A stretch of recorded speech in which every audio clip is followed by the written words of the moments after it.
அஸ்ஸலாமு அலைக்கும் வரஹ்மத்துல்லாஹி வரகாத்துஹு. சில நாட்களுக்கு முன்னாடி என்னுடைய மதரசால ஓதக்கூடிய மாணவருடைய அத்தா வந்தாரு. வந்து அந்த மாணவனை பத்தி சில குற்றச்சாட்டுகள் சொன்னார். என் பையன் நல்லா ஓதுறான், படிக்கிறான்.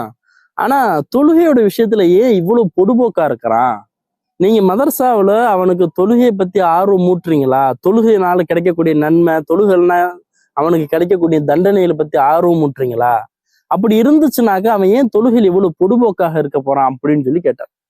இது எனக்கே ரொம்ப ஆச்சரியமா இருந்தது. ஏன்னா அந்த மாணவர் நல்லா படிக்கக்கூடிய மாணவர், நல்லா ஓதக்கூடிய மாணவர். ஆனா அவருடைய விஷயத்துல தொழுகையில இவ்வளவு பொடுபோக்காக இருக்கிறான் அப்படின்னு ஒரு அத்தா சொல்லும் போது கேட்க எனக்கே ரொம்ப அதிர்ச்சியா இருந்தது. அந்த மாணவன் வகுப்புக்கு வரும்போது நான் அந்த மாணவனை கூப்பிட்டு கேட்டேன், தம்பி இன்னைக்கு தொழுதியா? அந்த பையன் சொன்னா, நான் அசர் தொழுதேன் உஸ்தாத். அசர் தொழுத, மகரிபிஷா நான் டியூஷன் போயிட்டதுனால என்னால் தொழுக முடியல அப்படின்னு சொன்னாங்க. டியூஷன் போனா என்னப்பா, அங்க இருக்கக்கூடிய டீச்சர்கிட்ட கேட்டுட்டு நீ தொழுகைக்கு வரலாமே.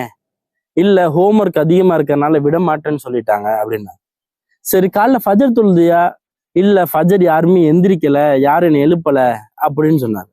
சரி அப்ப லொஹரு ஸ்கூல் இருந்ததுனால என்னால தொழுக முடியல, அங்க தொழுக முடியாது அப்படின்னு சொல்றாங்க. அப்ப நீ எந்த வக்து தான் ஃப்ரீயா இருப்ப? அசர் மட்டும்தான் அந்த பையன் ஃப்ரீயா இருக்கிறான், அதனால அசர் மட்டும் தொழுகிறான். இதுல யாரை நம்ம குறை சொல்றது, யாரை நம்ம குற்றம் சொல்றது? நிச்சயமா அந்த பையன் மேல எந்த விதமான தப்பும் கிடையாது. அந்த பையனுடைய எண்ணம் தொழுகணுங்கிறது தான். ஆனா அதுக்கான சூழலை நம்ம ஏற்படுத்தி கொடுத்தோமா? இந்த இடத்துல நம்ம நிச்சயமா அந்த அத்தாவை நம்ம பாராட்டிதான் ஆகணும். ஏன்னா தான் பையன் தொழுகலன்னு ஒரு கவலை வருது இல்ல, இது நிச்சயமா ஒரு சிறந்த தந்தைக்கான ஒரு அடையாளம். ஆனா அதே நேரத்துல நாம பண்ணக்கூடிய தப்பு என்னன்னா, அவனுக்கு தொழுகக்கூடிய சூழலை நம்ம ஏற்படுத்தி கொடுக்கறோமா, தொழுகக்கூடிய அந்த மாகுலை நம்ம ஏற்படுத்தி கொடுத்துருக்கோமா அப்படின்னு ஒவ்வொரு தாயும் தந்தை சிந்திச்சு பார்க்கணும். ஏன்னா மதரசாவுல நாங்க தினமும் மாணவர்களுக்கு தொழுகையோட சிறப்பை சொல்லிக்கிட்டே இருக்கிறோம். தொழுதா என்ன நன்மை கிடைக்கும், தொழுகல்னா இப்படிப்பட்ட மோசமான ஒரு நரகத்துல அல்லாஹு தாலா நம்மளை போடுவான், இதையெல்லாம் நாங்க பிள்ளைங்களுக்கு சொல்றோம். பிள்ளைங்களும் ரொம்ப ஆர்வமாவும் ஆசையாவும் அதை கேட்குறாங்க. கடைசியில தொழுது இந்த விஷயத்தெல்லாம் பேசிட்டு வீட்டுல போயிட்டு எல்லாரும் தொழுக ஆரம்பிச்சிருவீங்களா, இனிமேல் வாழ்க்கையில ஒரு வக்து கூட விடாம தொழுவீங்களா அப்படின்னு அந்த பிள்ளைங்கள்ட்ட நம்ம கேட்டோம்னா, அந்த பிள்ளைங்களுடைய சந்தோஷத்தோட சொல்லக்கூடிய அந்த பதில் இருக்குதே, சத்தத்தோட சொல்லக்கூடிய அந்த பதில் இருக்கே, அது நமக்கு அவ்வளவு ஒரு சந்தோஷத்தை கொடுக்குது.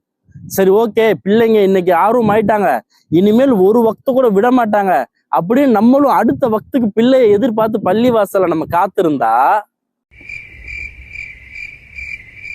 எந்த பிள்ளைங்களும் மசாக்கு வர்றதே இல்லை, தொழுகைக்கு வர்றதே கிடையாது. என்னன்னு பார்த்தாக்க இங்கதான் நம்ம ரொம்ப கவனிக்க வேண்டிய ஒரு விஷயம் இருக்குது.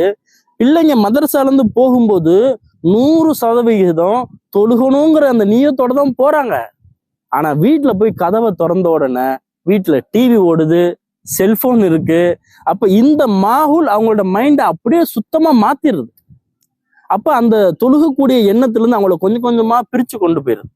அப்ப இந்த இடத்துல நம்ம சிந்திக்க வேண்டிய விஷயம் என்னன்னா, நம்ம மதரசாவில நம்ம பிள்ளைய சேர்த்துட்டோம், அவங்க ஓதிடுவாங்க, அவங்க தொழுகையாளி ஆயிடுவாங்க அப்படின்னு சொல்லி மொத்தமா மதரசா மேல மட்டுமே நம்ம அவங்க அந்த முயற்சி மட்டுமே போதுன்னு நம்ம நினைக்காம வீட்டுல சூழலை நம்ம ஏற்படுத்தணும். வீட்டுல அவனுக்கு வந்த உடனே தொழுகையோட சிந்தனை ஏற்படுத்தக்கூடிய விஷயங்கள் இருக்குதா, அவனுக்கு குரான் ஓதக்கூடிய சிந்தனை ஏற்படுத்தக்கூடிய விஷயங்கள் வீட்டுல இருக்குதா அப்படிங்கிறத ஒரு தாயும் தந்தையும் கண்டிப்பா கவனிச்சு கொண்டே இருக்கும். வீட்டுடைய சூழலை நம்மளோட பிள்ளைங்களுக்கு தீனுடைய அந்த வாழ்க்கையை ஏற்படுத்தி கொடுக்குற மாதிரி நம்ம மாத்தணும். அதனாலதான் பாருங்க, இஸ்லாத்துல ஃபர்ல தான் ஆண்கள் பள்ளி வாசல்ல போய் தொழுகிறதுக்கு சொல்லுதே தவிர நஃபில்களை வீட்டுல தொழுக சொல்லி இஸ்லாம் வலியுறுத்துது. ஆனா நம்ம எந்த அளவுக்கு வீட்டுல அதை பேணிக்கையா நம்ம தொழுகிறோம்?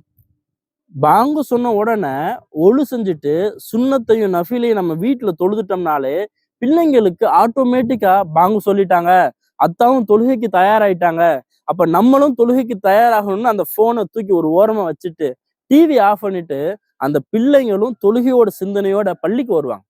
ஆனா நாம அந்த சிந்தனை பிள்ளைகளுக்கு ஏற்படுத்தணுமா அப்படிங்கிறது தான் இங்க மிகப்பெரிய ஒரு கேள்வி. அப்ப நம்மளுடைய பிள்ளைங்களுடைய அந்த மனசு இருக்குது, அது ரொம்ப சுத்தமானது. அதுல நம்ம ஹதீஸ் சொல்லும் போதும் குரானுடைய வசனங்களை சொல்லும் போதும் அதுல மிகப்பெரிய ஒரு மாற்றம் ஏற்படுது.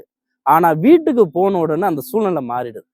அப்ப நாம செய்ய வேண்டிய விஷயம் என்னன்னா, பிள்ளைங்களை மதரசாவுக்கு அனுப்புறோம், அது மட்டும் போதாது. மாறாக அந்த பிள்ளைங்க கத்துக்கிட்ட விஷயத்த மதரசால என்னென்னலாம் கத்துக்கிட்டாங்க, என்னென்னலாம் தெரிஞ்சுக்கிட்டாங்க, அதை வீட்டுல வந்து செய்யறாங்களா அப்படிங்கிறத ஒவ்வொரு பெற்றோரும் நம்ம பார்த்து கொண்டே இருக்கணும். சாப்பிடுவதில் சுண்ணத்துக்களை மதரசால ஓதுனாங்களே அதை வீட்டுல கடைபிடிக்கிறாங்களா, தூக்கத்துடைய சுண்ணத்தை மதரசால படிச்சாங்களே அதை வீட்டுல கடைபிடிக்கிறாங்களா அப்படிங்கிறத நம்ம பார்த்து கொண்டே இருக்கோம். ஏன்னா அவங்க நம்மளுடைய பிள்ளைங்க, நமக்கு அல்லாஹ் தஆலா அமானிதமாக கொடுத்திருக்கிறான். அந்த பிள்ளைங்களை நல்ல தொழுகையாளியாகவும் நல்ல வணக்கசாலிகளாகவும் நல்ல சுத்தமான தீன் உள்ள மக்களாகவும் அவங்கள உருவாக்க வேண்டியது நம்மளுடைய பொறுப்பாகவும் கடமையாகவும் இருக்குது. அல்லாஹ் தஆலா நம்மளுடைய பிள்ளைகளை நமக்கு கண் குளிர்ச்சியாக ஆக்கி கொடுப்பானாக. உங்களுக்கு இந்த வீடியோ பிரயோஜனமா இருக்குதுன்னு நீங்க நினைச்சீங்கன்னா எனக்காகவும் முழு மனித சமுதாயத்துக்காகவும் துவா செய்யுங்க. உங்களுடைய நண்பர்களுக்கும் உறவினர்களுக்கும் இந்த வீடியோவை நீங்க ஷேர் பண்ணுங்க. அல்லாஹ் தஆலா நம்ம அனைவரையும் பொருந்திக் கொள்வானாக.